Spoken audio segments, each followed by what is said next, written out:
And, you know... Spoiler alert, it's my favorite movie. Hey guys, it is me, April. And me, Jordan. And welcome back to the channel. We are doing another episode of Marvel Talk Tuesday. Mm-hmm. So if you've been keeping up with us, we are way up in the list. We are the top 4. So, while away, we have decided that Guardians of the Galaxy Mission Breakout, we both agree to keep number 4. Yep. We both like it, but that's about as high as it's going to go because we like a few others a little bit more. So, today, I'm going to be talking about what I think should be number 3, which is the first Guardians of the Galaxy. And I'm going to be talking about Avengers Infinity War. That's how I feel about that. I'm interested to hear your points, so why don't you go ahead and start? Let me tell you how you got wrong. I'm ready to get beat up by her opinion. Okay, so for me, one of the cons was how big the cast is. I know it's supposed to be the Avengers, and the Avengers are assembling, and everybody's working together, which in itself is impressive. Having this many characters on screen, working for a common goal. But for me, it just feels like you get little bits and pieces of every character instead of a nice bunch of screen time for a handful of your favorites. Get your hand off me. So that's it. That is a pro. Not necessarily that you don't get to develop the characters enough. They'll have their individual movies. This isn't someone's first on-screen debut except Thanos. Well, and he was in Guardians of the first one, which I'll talk about that in a minute. But you don't need a full character development. And as this goes on, you do see Cap develop more. Yeah. So, I hear that's a con. Not necessarily that, not all the characters are developing, but for me, I just like watching, 4 or 5 characters and getting all of that screen time. Cool, for most of it is 4 or 5 characters. For the whole movie. So you rough. have hate in You're your heart. So wrong. This is my favorite movie. Hate in your heart.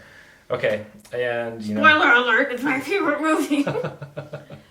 Thanos, while altogether powerful, I feel like, we know what he wants, but I want a deeper backstory into why he feels the way that he does.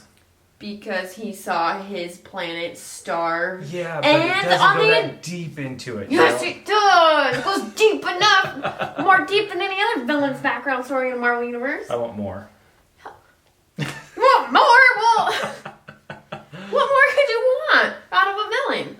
What more could you want? He's got a reason for what he's doing. It's a dumb reason, but he's got a reason. It is a dumb reason, and that's why I want to relate more. I want to see more into his childhood, and obviously we know that he saw it, but I want to see him see it. I want to see his pain. You don't need to see his pain. You see his pain through what he put Nebula and Gamora through. Opinion. Yeah, it's wrong. Continue on. I keep telling you that what you're saying is not happy. Continue. So yeah, that's it. Now, that's it. Saying that, or that being said, it really is impressive with how many characters are working together. I thought it was a bad thing. It's a good and a bad thing. It's impressive Your that they argument got this many into one movie, but I don't. They get even more into Endgame. Think of it. This is number 3 on a list of 23 Yeah, and movies. it should be number 1. And it is for you. Should be number 1 for everyone. Anyways. So yeah. That's the only good thing you have out of that movie? That's what I wrote down. There's obviously more.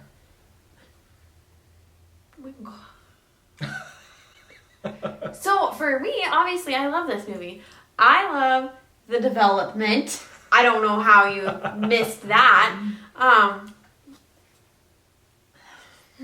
You're too mad. I'm too mad.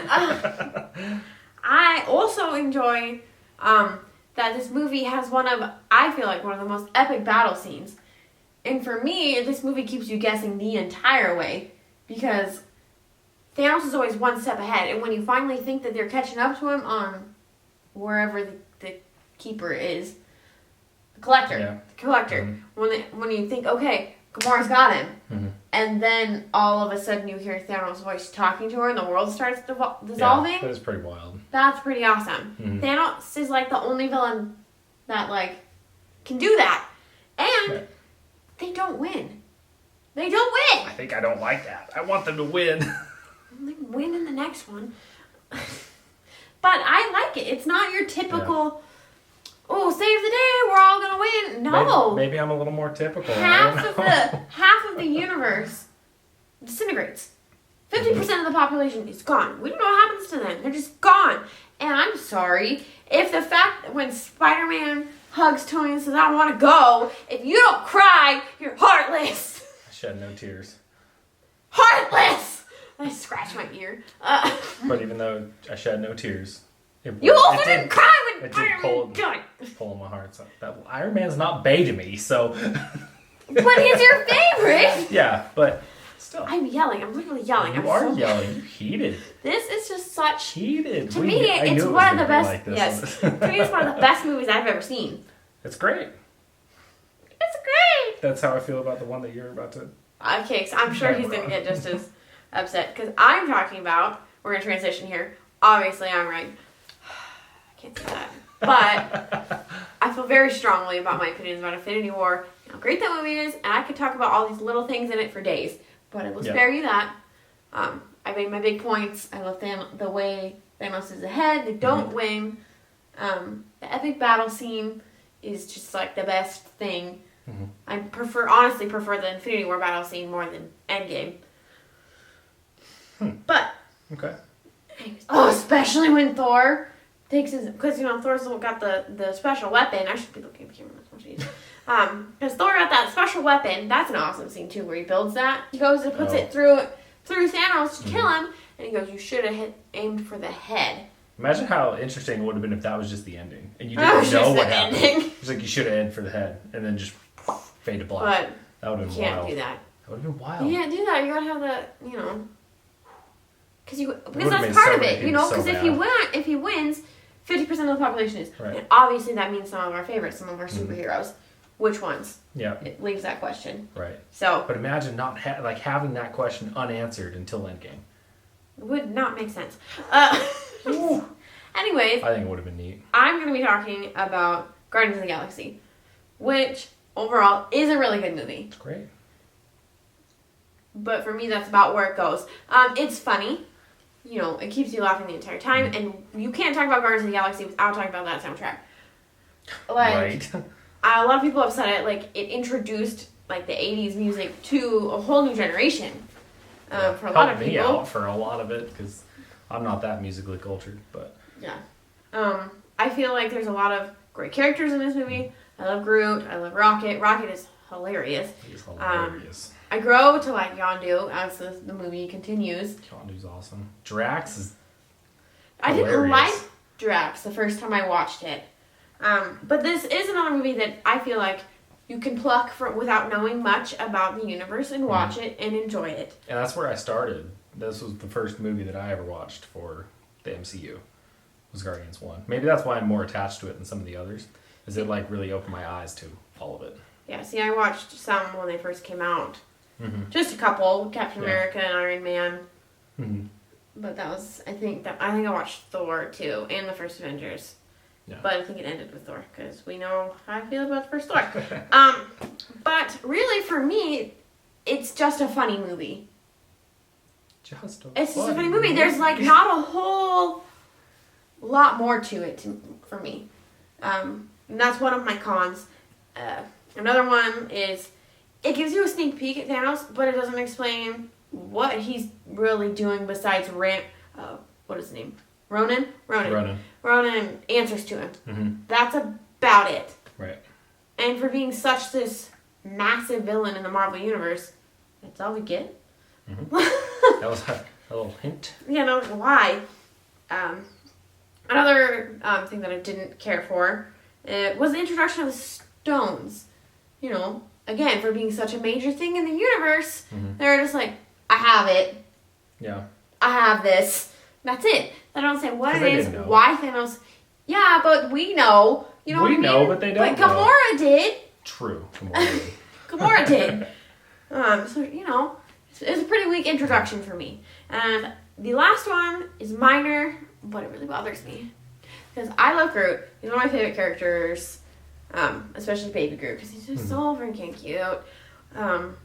We need more Groot backstory. All we know is he's a genetically modified plant. And when you think about it, in Iron Man 3, when Tony, like, the backflash, and he's with that one chick, and he's got this, there's this plant that, like, moves on its own, has, like, its own kind of, like, they don't explain it a ton. Right. Is that connected? Did she create Groot? Is that plant Groot in the making? We don't know. Right. And they never connected it for us. So, I need that connection. Looking at you, Russo brothers. I need it. Maybe it'll come. I doubt it. Maybe it'll come. Guardians 3. I doubt it. Maybe. Anyways. But maybe.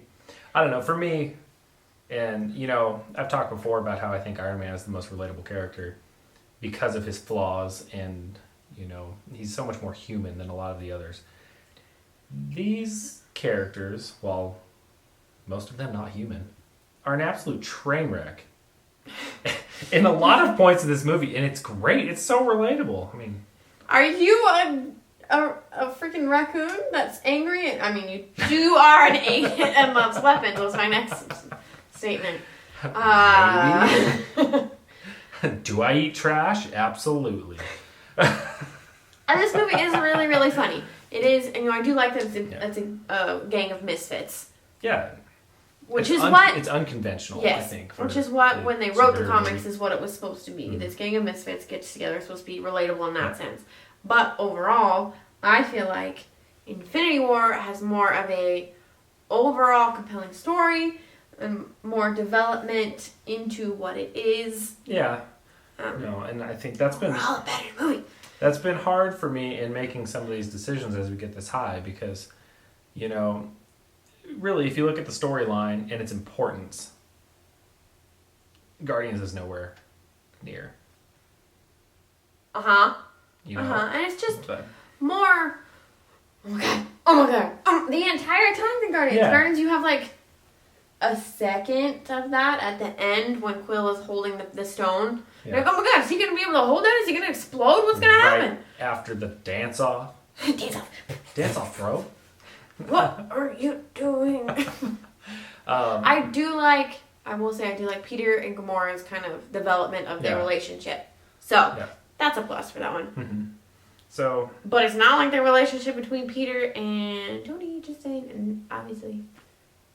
Yeah. Obviously. Okay, so we're gonna reconvene and see what we can come up with. If we can come up with a decision, because guess what? I love this movie. Jordan, would you like to tell them? Yes, I will tell them. So off camera, we talked a little bit about how we felt about these movies and our points that we made. And what we've decided, now I really didn't want to give this up, but here's my reasons for giving this up. Guardians is right up there with, you know, my favorite movies. And I think out of all of these, it's probably one of the ones that I will always just gravitate towards to watch for fun. I think that as far as the importance in the cinematic universe, that Avengers Endgame, or Infinity War, excuse me, it wins there a little bit. There's some funny parts in Infinity War. I'm just thinking about that. There Earth is closed. There is funny parts, but it's not as funny. Earth is closed. You're making me look bad in front of the wizards. It's nanotech, you like it? Anyways, Holly quoted some of the best lines in the movie. Continue. That I think, you know, for me, I can give up fighting to go higher because, you know, as far as importance in the universe, Endgame, or I keep saying Endgame, Infinity War has a little more traction there. Yay! So we've got 2 movies left. 2 left. Infinity War and Endgame. Yep. Obviously, we've all heard my thoughts on Infinity War. Do you want to hear them again? Even more. But this one is actually, I'm excited to compare and contrast Endgame and Infinity War. Yeah. Because really, there's one main reason why I like Infinity War better. So stay tuned and figure out what that is. Tune in next time. Should be fun. So thank you guys so much for watching. If you like this video, go ahead and give it a thumbs up. And comment down below, what do you think? Yeah. Am I wrong? No. Bye!